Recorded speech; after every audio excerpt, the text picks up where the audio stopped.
Salut à toutes et à tous, bienvenue dans The Watchman, le podcast qui va vous donner envie d'aller au cinéma.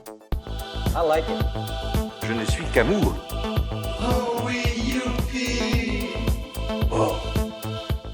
Je suis Kevin Robert, votre guide des salles obscures, et aujourd'hui je vous parle de The Son. I feel like a complete failure. I wasn't there for him. There used to be so much joy in our family. You give these big speeches about life, and then you abandon us. I have the right to reinvent my life!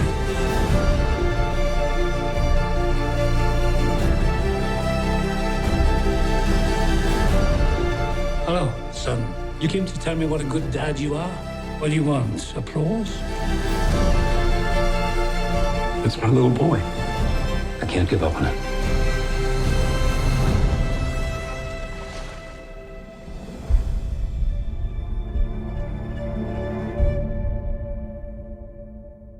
The Son, du réalisateur Florian Zeller, aussi écrivain et scénariste, considéré aujourd'hui comme l'un des plus grands auteurs de théâtre en France. Après avoir mis en scène au théâtre La Mère, il a logiquement poursuivi sa trilogie familiale avec Le Père et le Fils et a adapté ces deux dernières au cinéma. The Father, donc, avec un rôle sur mesure pour l'immense Anthony Hopkins, accompagné de la grande Olivia Colman.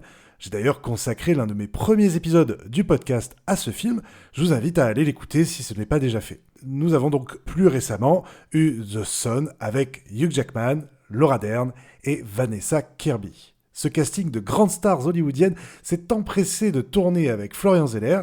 Tous les trois sont très talentueux et impliqués dans ce drame, comme en témoigne le rôle de producteur de Hugh Jackman sur ce film, qui est le premier à avoir contacté le réalisateur français dès lors qu'il a su qu'une adaptation était en cours. Celui qui a tourné avec les plus grands comme Woody Allen, Christopher Nolan, Baz Luhrmann ou encore Denis Villeneuve a ressenti le besoin urgent d'incarner le rôle de ce père incompréhensif face à la dépression de son fils. Grand avocat new-yorkais quinquagénaire à l'avenir prometteur, Peter voit son fils Nicholas, issu d'une première union, revenir dans son appartement qu'il occupe avec sa nouvelle femme Beth, de 20 ans plus jeune que lui.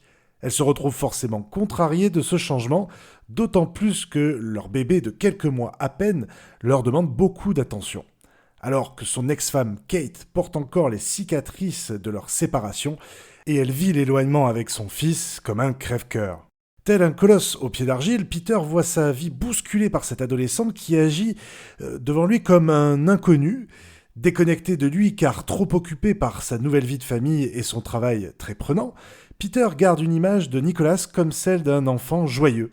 Cette image, c'est celle d'un été à la plage où l'insouciance prime. Elle est aussi celle de l'affiche du film, un très beau souvenir solaire.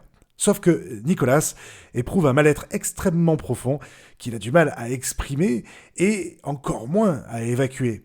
Comme les parents, nous assistons, nous, spectateurs, impuissants face au malheur grandissant de ce jeune homme, pas encore assez vieux pour être adulte et trop âgé pour rester un enfant. Cette crise grandissante se transforme patiemment en une lourde menace. Ce drame a le pouvoir de tous nous toucher à différents niveaux. Cependant, je dois reconnaître qu'il reste assez simple dans son déroulement et manque d'une certaine originalité qui faisait de The Father la claque émotive que nous avions vécue. Pourtant, malgré le fait que le fusil de Tchekhov soit aussi visible qu'un éléphant dans la pièce, il n'en demeure pas moins une source de suspense difficilement soutenable et très efficace lors de son exécution.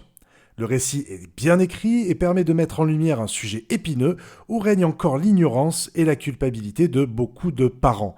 Un mot aussi sur la photographie bien léchée et le cadrage réussi de certains plans, notamment ceux dans les bureaux vitrés surplombant la grosse pomme, ceux des intérieurs froids de cet appartement bourgeois, et plus précisément lorsque le père et le fils se reflètent en double dans le miroir. Apprécions aussi que cette adaptation ajoute un personnage qui n'était pas présent dans la pièce, à savoir le père de Peter, interprété par Anthony Hopkins, et oui, encore lui. Florian Zeller voulait le retrouver le temps d'une scène qui pourrait sembler artificielle a priori, mais pourtant elle est très puissante, car elle renvoie Peter à l'enfant qu'il a été, comme pour mieux souligner l'imperceptible sans jamais verser dans le surexplicatif. C'est pour toutes ces raisons que je vous recommande le visionnage de The Son en salle au cinéma. Je vous remercie de m'avoir écouté et je vous retrouve très vite pour de nouvelles recommandations cinéphiles. En attendant, allez voir des films en salle au cinéma. Salut! C'était fabuleux. On va rentrer. C'est payé, on va rentrer. Go home. It's all over. Thanks.